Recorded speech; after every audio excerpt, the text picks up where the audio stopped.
बुलढाणा आणि मोताळा येथे शिवसैनिकांनी आमदार संजय गायकवाड यांच्या प्रतिमेला केले दुग्धाभिषेक। बुलढाणा येथील शिवसेना आमदार संजय गायकवाड यांच्या समर्थनार्थ बुलढाणा व मोताळा शहरात शिवसैनिकांनी त्यांच्या प्रतिमेला दुग्धाभिषेक केला।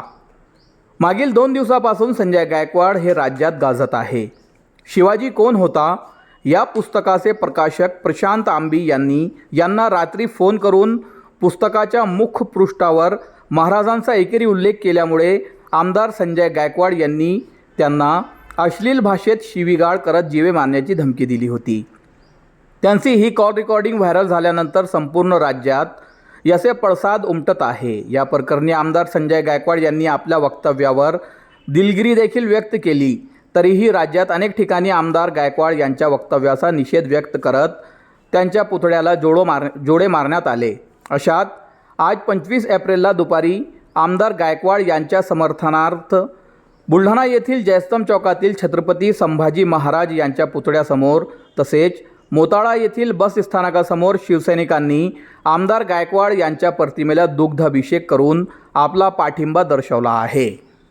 आज माननीय आमदार धर्मवीर संजूभाऊ गायकवाड काही लोकांनी माननीय आमदार साहेबांवरती संजूभाऊंवरती जो गलिच्छ शब्दांचा वापर केला त्याबद्दल आम्ही त्यांचा निषेध करतो।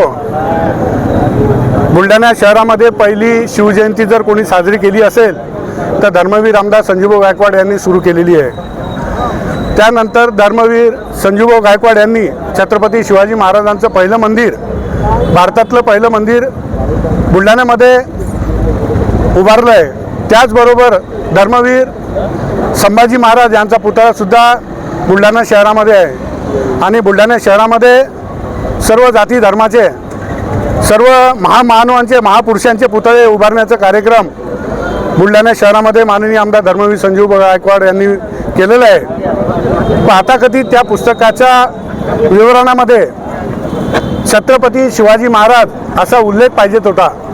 एकेरी शब्दाचा उपयोग करून त्या नालायक माणसांनी छत्रपती शिवाजी महाराजांचा अपमान केलेला आहे। धर्मवीर आमदार संजूभाऊंनी एवढंच म्हटलेलं आहे की एकेरी शब्दामध्ये माझ्या महाराजांचा उच्चार करू नको, तिच्यामध्ये छत्रपती शिवाजी महाराज असा त्याचा उच्चार कर।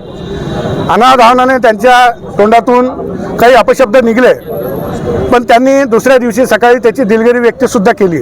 दिलगिरी व्यक्त कोण करतो? ज्याला त्या गोष्टीचा अपवास म्हणजे अपमान। आज आम्ही आमदार साहेबांचा दुग्ध अभिषेक केलेला आहे। कशासाठी आपण दुग्धाभिषेक केलेला आहे की आमदार साहेबांवरती जे काही लोकांनी गाडीच्या शब्दामध्ये त्यांना शिवीगाळ वगैरे जी काही केली त्याच्यासाठी आम्ही त्यांचा दुग्ध अभिषेक केलेला आहे। शिवीगाळ तर भाऊनी केलेली आहे? नाही, त्यांनी काही लोकांनी पण केलेली आहे। त्यांच्यासोबत त्यांनी दिलगिरी व्यक्त केली लगेच दुसऱ्या दिवशी। जय जिजाऊ जय शिवराय सगळ्यांना। शिवाजी कोण होता हे वाक्य आणि शब्द म्हणतानाच आपल्याला महाराजांचा अनादर वाटतो। या शीर्षकावर आक्षेप आदरणीय संजूभाऊ गायकवाड यांनी घेतला आणि तो योग्यच आहे असं आम्हाला सगळ्यांना वाटतं। त्याचबरोबर मला हे सांगायचं आहे, आक्षेप हा शीर्षकावर होता, मजकुरावर नव्हता। त्यामुळे काही स्वतःला सुशिक्षित म्हणवणारा वर्ग काल पुस्तकं घेऊन फोटो सेशन्स करत होता। मला त्यांना एवढं म्हणायचं आहे की आपण अनेक पुस्तकं महाराजांवर निघाली पण त्यांचे कार्य पुढे नेण्याचं काम आपण केलंय का हे आत्मपरीक्षण त्या सो कॉल्ड सुशिक्षित वर्गाने एकदा आत्मपरीक्षण करावं। आज आंदोलन का केलं, त्याचं काय कारण झालं? कारण संजूभाऊ गायकवाड यांच्या विरोधात काही राजकीय लोक पोळी भाजत आहेत, त्यांची बदनामी करत आहेत, त्यांच्या कार्याकडे लक्ष न देता या गोष्टीचा उहापोह करत त्यांच्यावर आरोप करत आहेत। त्याच्या विरोधात आम्ही हा दुग्धाभिषेक केलेला आहे। काल आदरणीय संजूभाऊ गायकवाडांनी तो झालेला प्रकार आहे त्याच्यामध्ये जे आक्षेपार्ह गोष्टी आहेत त्याबद्दल दिलगिरी व्यक्त केलेली आहे, माफी मागितली आहे। मला एवढं सांगायचं आहे की महाराजांचं कार्य पुढे नेताना आदरणीय संजूभाऊ गायकवाड यांनी विधानसभेचा कायापालट केलेला आहे। महाराजांचं कार्य पुढे नेताना 18 पगड जातींना घेऊन महाराजांनी स्वराज्य स्थापन केलं। त्यांच्याच कार्यावरती कार्य करत संजूभाऊंनी या शहरामध्ये सगळ्या जाती धर्माला प्रेरणा देणारे पुतळे स्मारकं उभारलेले आहेत।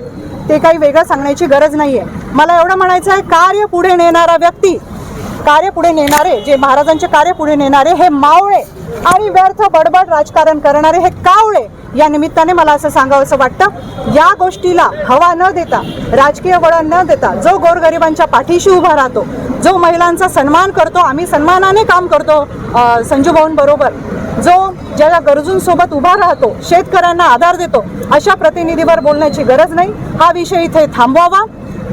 संजू भाऊच्या कार्याकडे लक्ष दे, या बाकीच्या गोष्टींना राजकीय वळण देऊ नये. जय महाराष्ट्र.